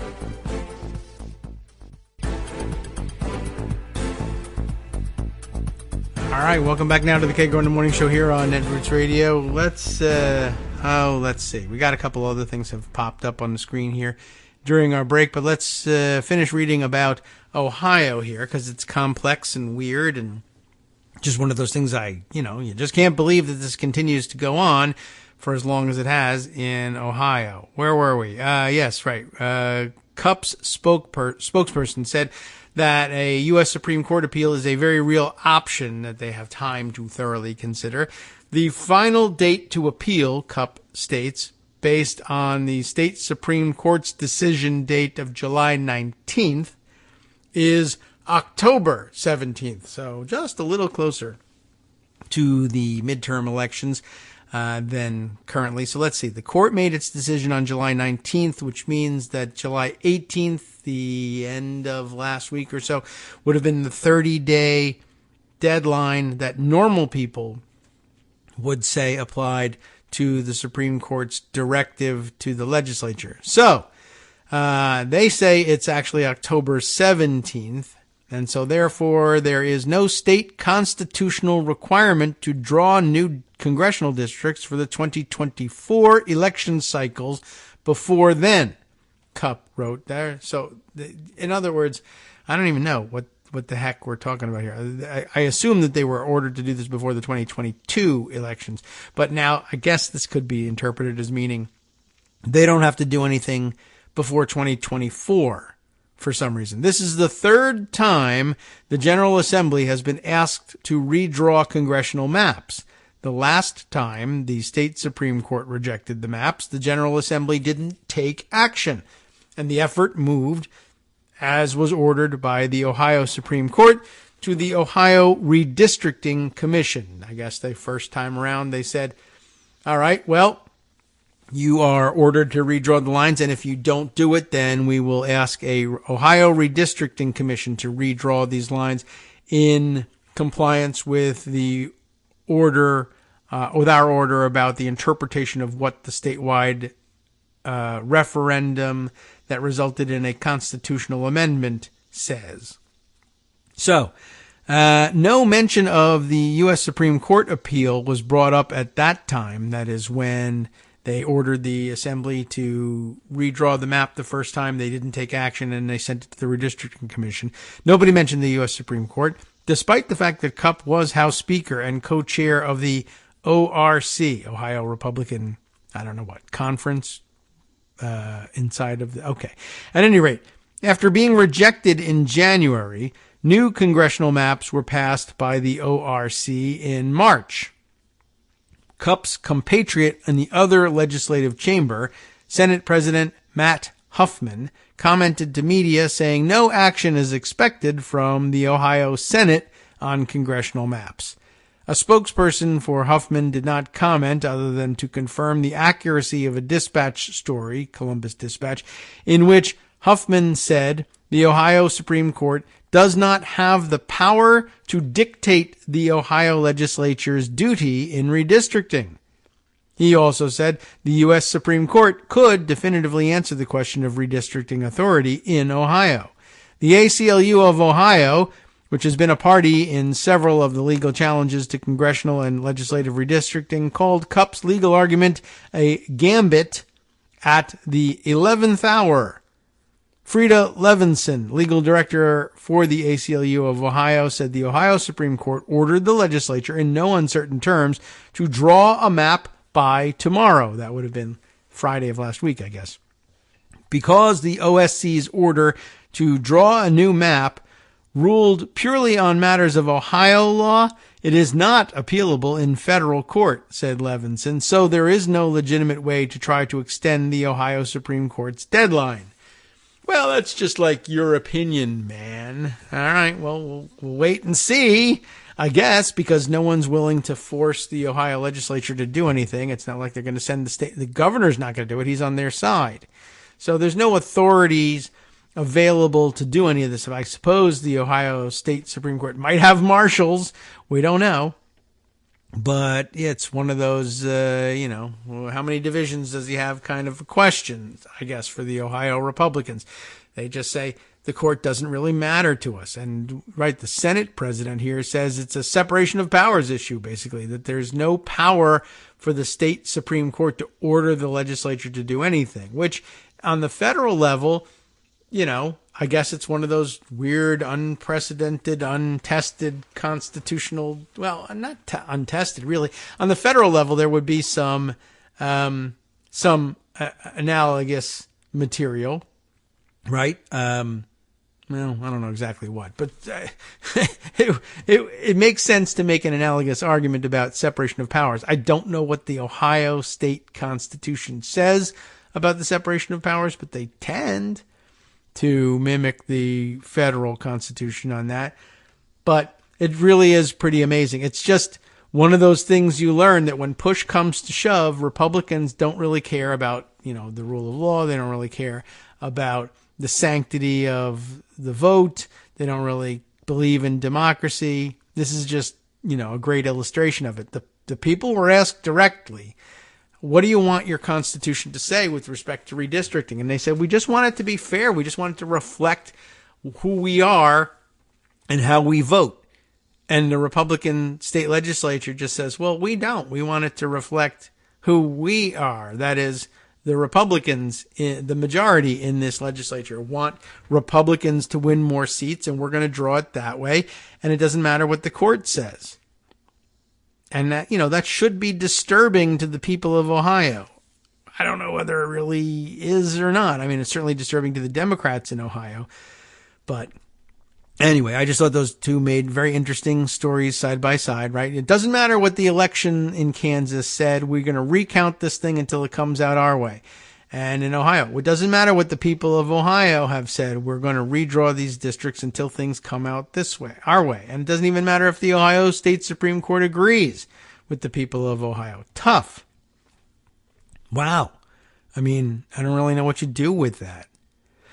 Well, let's see. A couple of other stories to share with you. I mentioned to you, for instance, that, Greg and I discussed this at the end of his segment, that there's a new court ruling on what's up with the Mueller report and Bill Barr's treatment of it. For more in-depth discussion of that, Let's see. We've got something from Politico and we've got something from Empty Wheel. Why don't we read the Politico piece first to give us some general background on what's going on, and then maybe some more detail from what Marcy has to say. In Politico, it's Josh Gerstein's article, Judge Orders Release of DOJ Memo Justifying Not Prosecuting Trump. This is an older article. It's gives you the background of Amy, what's her first? It's she's listed here. Amy Berman Jackson. Her first ruling of what went on the first time when she was asked about this. And remember, this is, well, it probably sets up the background if I just read through her thing. And an Empty Wheel, I think, deals with the circuit court's ruling on Jackson's ruling having been appealed. So back then, it was May 4th, 2021, when Josh Gerstein wrote about it. A federal judge had, at that point, ordered the release of a key Justice Department memo supporting former Attorney General William Barr's conclusion that former President Donald Trump should not be prosecuted for obstruction of justice over episodes investigated by special counsel Robert Mueller. You remember, of course, Mueller put out the report. We all read it, and it said, yeah, basically, the president obstructed justice about 1,500 times here, but famously would not say what you should do about it because blah, blah, blah reasons. And, but we also remember that is information that only reached people who read the report and digested it for themselves or, heard from reporters who did that on their behalf, because at the same time, Bill Barr was putting out his quote-unquote executive summary of the report, knowing that it was too long and most people wouldn't read it, and he concluded the opposite. Oh, there's no obstruction of justice. There's certainly going to be no charges of obstruction of justice, but really they didn't even do a good job proving anything. It was all a bunch of crap, and it was a hoax from beginning to end. And then people said, oh, hey, that decision that you made about not prosecuting Trump for obstruction of justice, can we see, your decision about that? What was the information that you weighed in reaching that consideration? What was that process like? And they said, no, you can't see that because those are internal memos. And as Greg explained, they claimed memos that were used in the decisional process, the decision of whether or not to bring charges against Trump for obstruction of justice. And so therefore, and there is such a thing, deliberative process privilege is a real thing. And the basis of it, which is, well, we don't want to discourage the offering of candid legal advice inside the government. You want to be able to get your best legal advice possible, and that both pro and con. And if they were worried about all of their memos being released, then you would only tell one side of the story in your legal advice, and that would ill serve people in an adversarial legal system. So they recognized that there is such a privilege, but then it turns out that there was no decision process about whether or not, they didn't weigh whether or not to charge Trump. They simply decided ahead of time that they weren't going to charge Trump for various reasons. And the memo was about something else. And as it turns out, it was a memo about how Barr should sell this whole thing to the public and to Congress, and why, the decision not to charge Trump and why that would happen.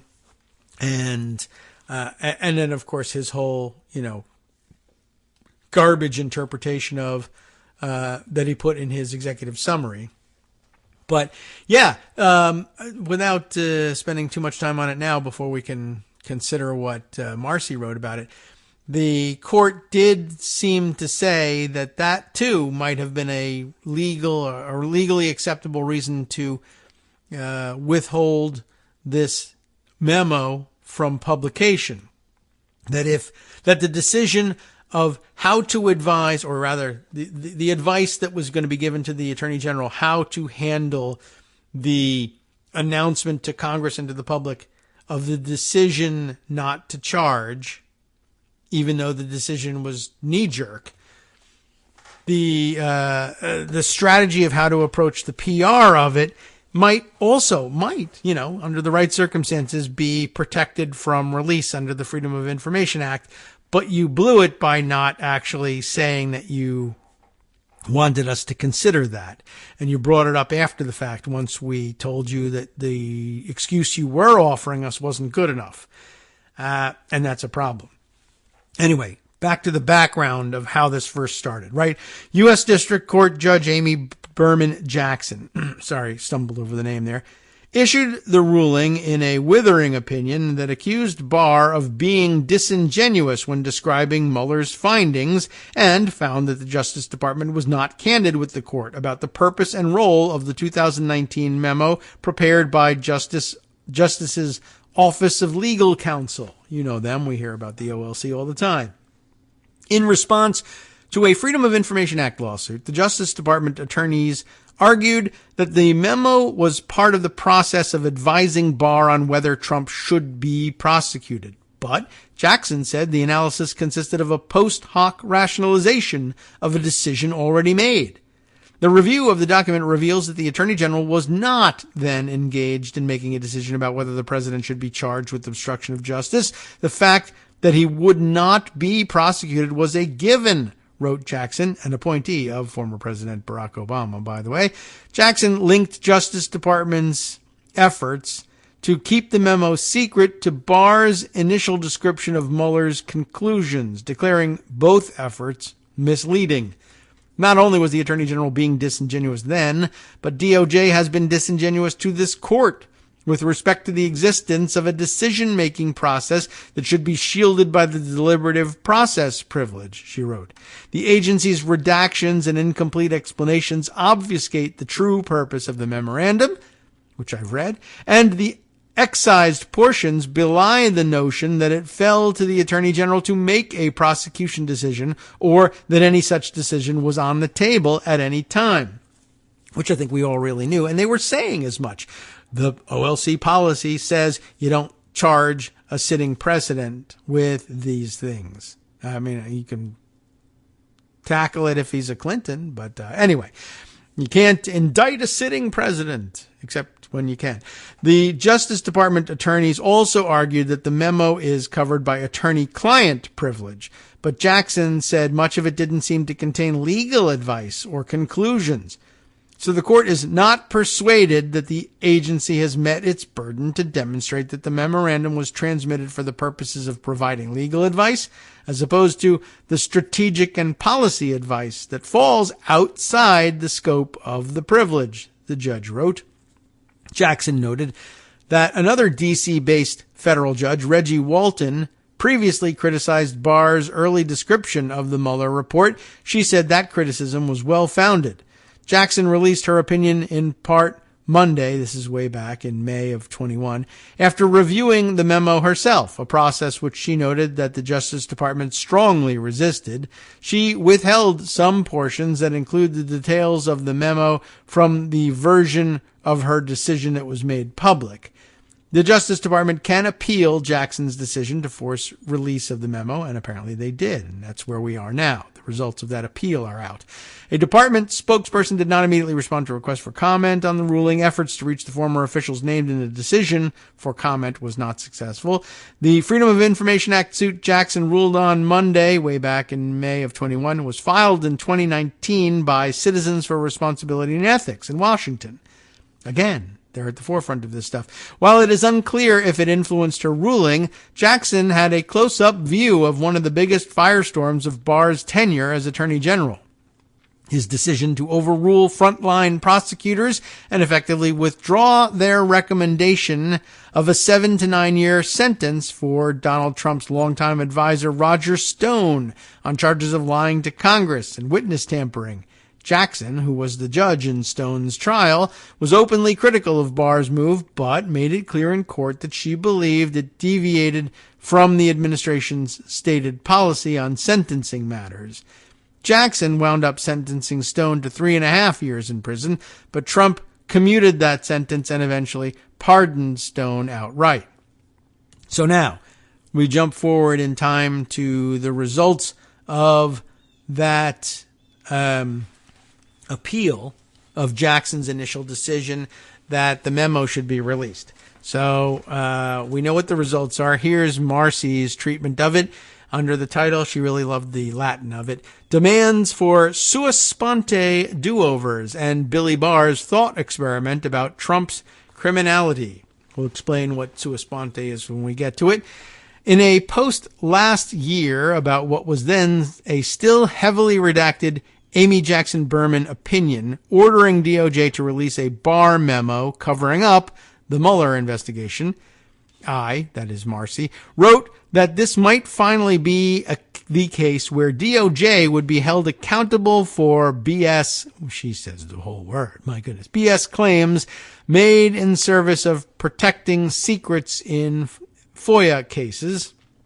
And she quotes from her old article, will Amy Berman Jackson finally break the spell of OLC feeding BS FOIA claims to D.C. district judges? Yesterday, way back when, Judge Amy Berman Jackson ruled that the government must turn over a memo written ostensibly by the Office of Legal Counsel head Steve Engel to justify Billy Barr's decision not to file charges against Donald Trump for obstructing the Mueller investigation. The Center for Responsibility and Ethics in Washington FOIA'd the memo and sued for its release. The memo itself is worth reading, but I want to consider whether, by making a nested set of false claims to hide what OLC was really up to, this opinion may pierce past efforts to use OLC to rubber stamp problematic executive branch decisions. A key part of ABJ's decision, Amy Berman Jackson, pivoted on the claims made by Paul Colburn, who's the lawyer from OLC, whose job it is, in part, to tell courts that DOJ can't release pre-decisional OLC memos because that would breach both deliberative and attorney-client process. Vanessa Brinkman, whose job it is, in part, to tell courts that DOJ has appropriately applied one or another of the exemptions permitted under FOIA, and senior trial attorney Julie Strauss-Harris, who was stuck arguing against the release of this document, relying on those declarations. That's a long sentence. ABJ ruled that all three had made misrepresentations, and in the case of Strauss-Harris, outright invention, to falsely claim the memo was pre-decisional and therefore appropriate to withhold under FOIA's B5 exemption. Now back to the current commentary. Yesterday, the D.C. Circuit decided that, unless DOJ appeals again, yes, this will be that case. It ordered DOJ to release the rest of the Barr memo as it did so, and it did so for precisely the reasons ABJ laid out. DOJ had played games with its claims about what was in the memo. The opinion, written by Sri Srinivasan and joined by Judith Rogers and David Tatel, agreed with ABJ that the department's declarations evolved, but never actually described the pre-decisional advice at hand, which ABJ and the circuit agree pertained to what Barr should say to Congress about Mueller's results. So from the names of the judges, I can tell you, yeah, that was the D.C. Circuit Court of Appeals, which is the only place that they would have appealed it to, given Amy Berman Jackson sits in D.C. Anyway, so let's see. This opinion now is quoted below. The department's submissions during the course of this litigation have at various times suggested three decisional processes to which the March 2019 memorandum might have pertained. The first two, as the department acknowledges, cannot support its reliance on the deliberative process privilege. As for the third, although that one might well have justified the department's invocation of the privilege, the department never relied on or even mentioned that decisional process in the district court until the department had already notified us of its appeal to this court. And the district court was not required to grant judgment to the department on a theory that the department never presented before taking an appeal. And in a couple of different numbered sections. 1. The first of the three decisional processes suggested in the department's submissions to the district court concerned whether to charge President Trump with a crime. Although the department has since clarified that it was never in fact considering a prosecution, The department's submissions to the district court appeared to indicate in various ways that the March 2019 memorandum made recommendations about an actual charging decision. It didn't. And then a little snip here, so we would consider an ellipsis here, down to section 2. If the department's analysis of whether the evidence in the Mueller report would support an obstruction of justice charge did not, in fact, relate to a decision about whether to initiate or decline a prosecution, then why engage in that analysis? The department's submissions to the district court perhaps could be interpreted to indicate that the memorandum's analysis of that question, if not related to an actual charging decision, was instead part of an abstract thought experiment. On that conception, the memorandum formed part of an academic exercise to determine whether President Trump's conduct met the statutory definition of obstruction solely for Attorney General Barr's information without any connection to any ensuing action by Barr or the department. Right? So, one, they were never considering charging Trump in the first place. So the idea that this memo was about that decision is obviously false. Part 2 here is, well, maybe they were just trying to inform Barr's decision from a political and strategic standpoint. And the consideration of whether or not Trump is chargeable was just a thought experiment. Like if you're going to go out there and say, well, we're not going to charge him because OLC says you don't indict a sitting president. Do you also want to know whether absent that you might have met the threshold for charging citizen Trump with obstruction of justice? Because we could tell you that. And we could even put it in the memo. Not that it's going to bear on your decision because the decision's already been made. And 3, because there was never an actual charging decision to be made in this case, and because the department does not rely on a mere thought experiment about whether the evidence would support a charge as the relevant decisional process, the question naturally arises, what is the decisional process that the department believes justifying its withholding of the March 2019 memorandum? That's your claim. Decisional process. That's the privilege. So what decision was being made here?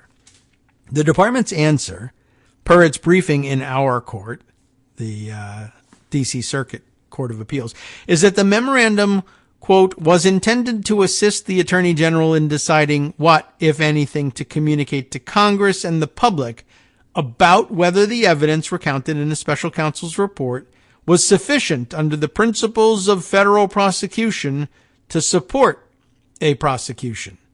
That is, the deliberations about whether the evidence in the report, the Mueller report, amounted to a crime went to deciding whether to say something to the public on that issue, not deciding whether to initiate a prosecution, which was never on the table. And then another snip. And here, it is now apparent that the March 2019 memorandum recommended reaching a conclusion on the evidentiary viability of an obstruction of justice charge as a means of preempting a potential public reaction to the Mueller report. In that light, if the department's submissions to the district court had connected the memorandum to a decision about making a public statement, then the district court might well have concluded that the memorandum was privileged. But that is not how the department elected to justify its invocation of the privilege in the district court. Marcy comments, and because DOJ claimed that the memo pertained to one kind of pre-decisional advice, that is, whether to charge a president who could not be charged, rather than the real pre-decisional advice, that is, to tell Congress that he couldn't have been charged based on the evidence, the circuit holds DOJ must release the full memo. Interesting. And here's where they say so. In short, while the decisional process on which the department now relies involved a determination as to whether the Attorney General should make a public statement, none of the department's submissions to the district court suggested that the March 2019 memorandum related to such a decision. In its briefing to us, the department expresses regret that its submissions to the district court could have left the misimpression that an actual charging decision was under consideration, and it assures us that any misimpression it may have caused to that effect was inadvertent and not the result of any bad faith. Still, the department at no point indicated to the district court that the memorandum gave advice on the making of a public statement. Enthusiasm. Enthusiasms. Hey, well, we got the wrong thing here. We should have been rolling our music this whole time, but I'm very enthusiastic and hit that button instead. Anyway, to wrap it up, the department thus has failed to carry its burden to establish the relevant decisional process. Marcy throws in another bit here. This section of the opinion, if it's not appealed, would lay important new groundwork for FOIA investigation or litigation. It effectively holds that if the government provides BS excuses about the reasons that it wants to protect something from FOIA release, as they did here, even if there was a different reason that would have been legal but embarrassing that they didn't make, their failure to provide the real reason in their declarations effectively waives their opportunity to make it. And I think that's probably true. It still stands. And, well, she goes on, they go on to explain why, and she goes on to say, based on that the opinion rejects the government's argument that it should have gotten a do-over because it didn't ask for reconsideration. The government can appeal this decision, and it may help them in the future, perhaps. But yeah, and the court's willing to say, if you had given us the other, maybe even BS reason the first time, well, who knows? You could have fooled the court. It's possible.